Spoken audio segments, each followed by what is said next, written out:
जय भीम साथियों। सावित्रीबाई ज्योतिबा फुले पाठशाला जो कि निःशुल्क पाठशाला है और ये मथुरा बिंद्रावन रोड पर दोरैरा गांव पड़ता है। दोरैरा गांव में हमारे साथियों ने निःशुल्क पाठशाला खोल रखा है और इस पाठशाला में 60 से 70 बच्चे की संख्या में लोग आते हैं और बच्चे प्यारे प्यारे बच्चे को अपना छोटा सा योगदान देकर इनका भविष्य तय करते हैं। निःशुल्क सेवा के जरिए हमारे टीचर्स जो आप देख रहे हैं बैठे हुए हैं, ये अपना योगदान दे रहे हैं, इनको अपनी शिक्षा का योगदान दे रहे हैं क्योंकि ये पढ़ लिख कर आए हैं तो इनका भी भविष्य तय करेंगे। आगे चल के ये छोटे छोटे प्यारे प्यारे बच्चे जब बड़े होकर पढ़ लिख के बड़े हो जाएंगे तो समाज को संदेश देंगे कि हमें भी किसी ने निःशुल्क शिक्षा के थ्रू इस अम्बेडकर पार्क की समिति में पढ़ाया था। तो ये संदेश हमारे सभी समाज के लोगों के लिए है कि अपने अपने जितने भी पार्क हैं एक एक घंटा भी अगर आप निःशुल्क सेवा के जरिए बच्चों को निःशुल्क सेवा देंगे तो इनका भविष्य और इनका जो है उनकी ज़िंदगी बन जाएगी। तो चलिए आगे की चीज़ हम आपको बताते हैं। ये हॉल के अंदर पंखे लगे हुए हैं, यहाँ सुविधा बहुत अच्छी है, पानी की व्यवस्था भी यहाँ है और इसके अलावा भी दोस्तों यहाँ पे जो समिति के जितने भी लोग हैं बहुत अच्छा कार्य कर रहे हैं। तो इस कार्य के लिए हम ब्रिजेश भाई हमारे साथ हैं, इनसे हम बात करेंगे एक बार। जय भीम साथियों। और आज हम दोरैरा गांव पहुंचे हैं जो कि मथुरा में पड़ता है। मेरे साथ है ब्रिजेश भाई और मैं ब्रिजेश भाई के पास आया था दोरैरा गांव में। तो साथियों मैं पहले एक पार्क दिखाऊंगा, सावित्रीबाई फुले। एक मिनट। तो साथियों देखिए सावित्रीबाई ज्योतिबा फुले पाठशाला, यहाँ एक निःशुल्क शिक्षा दी जाती है छोटे छोटे प्यारे प्यारे बच्चों को। और ये शिक्षा देने का जो प्रोग्राम बनाया था हमारे ब्रिजेश भाई हमारे साथ हैं। ये रहे हमारे ब्रिजेश भाई, हम इनसे बात करेंगे। इससे पहले अंदर की तरफ चलते हैं और ये निःशुल्क पाठशाला भी फिलहाल चलती हुई और यहाँ देखते हैं ब्रिजेश भाई के से पूछेंगे सारी चीज़ें। तो ये ब्रिजेश भाई लगभग कब से आपकी ये पाठशाला चल रही है? 1 जून को हमने ऐसे चालू किया, पिछले साल 1 जून को 2022 में 1 महीने के लिए ट्रायल क्लास ली थी हमने और उससे हम भी प्रभावित हुए, बच्चे भी प्रभावित हुए। और उसके बाद में हमारा एक मकसद था केवल 1 महीना जो बच्चों की गर्मियों की छुट्टी पड़ती है उसलिए चालू करें ऐसे। लेकिन माँ बापों को, बच्चों के माँ बाप को ऐसा लगा कि नहीं, कहीं ना कहीं अच्छी शिक्षा यहाँ दी जा रही है और उन्होंने फिर इसे बंद नहीं करने दिया। उसके बाद लगातार चल रही है और काफ़ी बच्चे यहाँ सीखे हैं। और यहाँ पास में ही प्राइमरी स्कूल है, उसके टीचर ने खुद हमसे कहा है कि जो बच्चे यहाँ नहीं सीख पाए वो आपकी पाठशाला में सीखेंगे। सुरेंद्रनाथ स्कूल के बच्चे हैं और गुरुकुलम के हैं, समित गुरुकुलम के। काफ़ी टीचरों से हमारी मुलाकात भी हुई है, वो यहाँ पे आते जाते रहते हैं। कई सरकारी संस्थाएं, प्राइवेट संस्थाएं यहाँ आती जाती रहती हैं समय समय पर और देखती रहती हैं और वो आश्वासन दे के जाती हैं। लेकिन एक थोड़ी समस्या रहती है, आश्वासन के समय समय कुछ सहयोग बहुत कम मिलता है, थोड़ी समस्या आती हैं, लेकिन फिर भी हम समस्याओं से लड़ते हुए इस काम को पूरा कर रहे हैं। जैसे आपने देखा कि ब्रिजेश भाई ने बताया कि साल से ये निःशुल्क शिक्षा का प्रावधान चल रहा है यहाँ पे और आगे भी चलते हैं, थोड़ा सा आगे भी देखेंगे।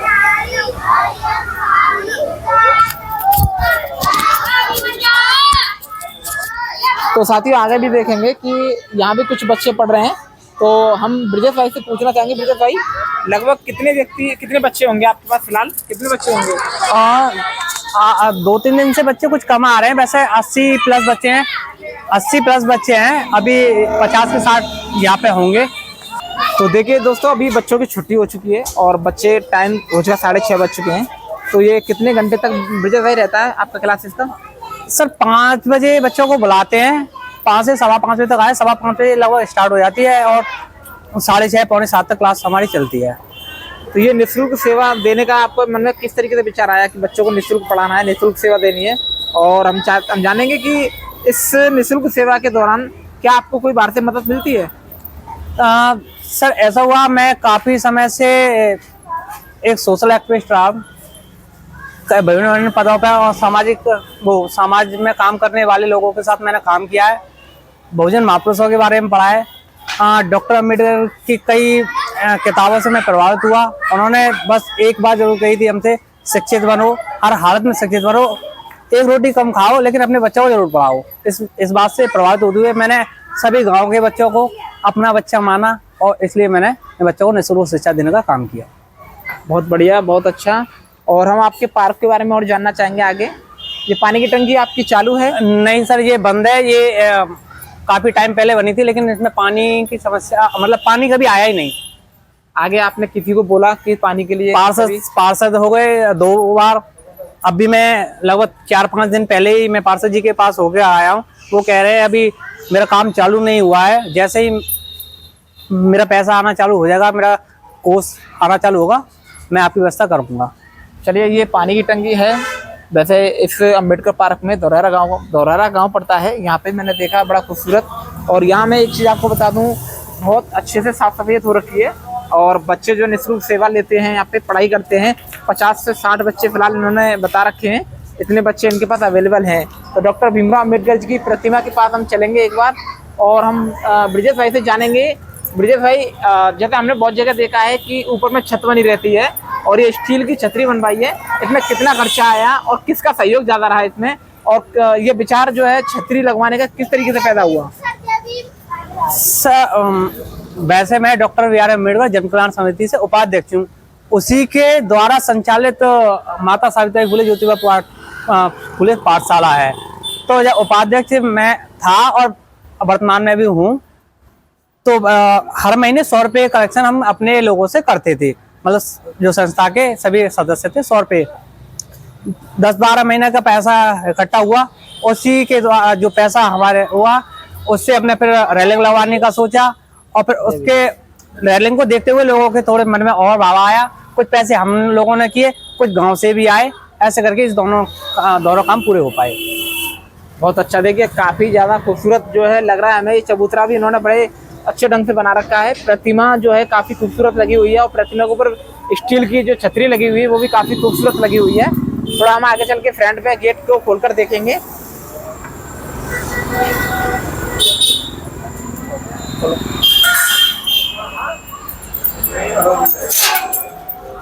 देखिए, पैरों में चप्पल नहीं होनी चाहिए, और सभ्यता के साथ हम बाबा साहब डॉक्टर भीमराव अम्बेडकर की प्रतिमा को एक बार चरण स्पर्श करेंगे। तो ये हमारे वो महापुरुष हैं जिनकी बदौलत आज मेरे हाथ में ये कैमरा है, जिनकी बदौलत आज मेरे हाथ में ये मेरे बदन पे कपड़े हैं, जिनकी बदौलत आज हम जेब में कलम लगा के चलते हैं। ये वो महापुरुष हैं जिन्होंने हमारे समाज के लिए इतना कुछ किया है कि हम शायद पूरा समाज मिलकर इतना नहीं कर पाएगा। तो ये बाबा साहब डॉक्टर भीमराव अम्बेडकर भारतीय संविधान की किताब अपने हाथ में लेते हुए। और एक चीज़ आपको बता दें, बाबा साहब डॉक्टर भीमराव अम्बेडकर की बदौलत ही आज हम लोग इस उपाधि पर बैठे हुए हैं। हमारे लोग IAS IPS बनकर बैठे हुए हैं, बहुत बड़ी बड़ी उपाधियाँ मिली हुई हैं। तो ये केवल और केवल हमारे बाबा साहब डॉक्टर भीमराव अम्बेडकर की बदौलत। तो हम इनके चरणों को नमन करते हुए, तो साथियों, ये यहाँ पे आप देख सकते हैं हमारे ब्रिजेश भाई का फोटो लगा हुआ है। अध्यक्ष पद पे हैं, वे उपाध्यक्ष पद पे हैं ब्रिजेश भाई। आप सेकंड नंबर पर देख सकते हैं ब्रिजेश भाई को। बाकी के यहाँ पे जो सहयोगी लोग हैं, जो साथी लोग जो सहयोग करते हैं ज़्यादातर और इस पार्क से जुड़े हुए हैं, वो सारे लोगों की तस्वीरें फोटो यहाँ लगी हुई हैं। अभी क्या है कि अभी अंदर की तरफ चलेंगे, पार्क का थोड़ा सा अंदर का ये हॉल का नज़ारा दिखाएंगे। तो साथियों, ये हॉल है। ब्रिजेश भाई ने किस तरीके से हॉल को सजा रखा, बना रखा है, ये देखिए। पहले अंदर की तरफ चलते हैं, एक बार देखते हैं। तो ये बाबा साहब डॉक्टर भीमराव अम्बेडकर की बड़ी सी एक फोटो लगी हुई है। यहाँ पे एक छोटी फोटो भी लगी हुई है। तो ब्रिजेश भाई से हम पूछेंगे कि ये क्या का बैनर लगा हुआ है भाई?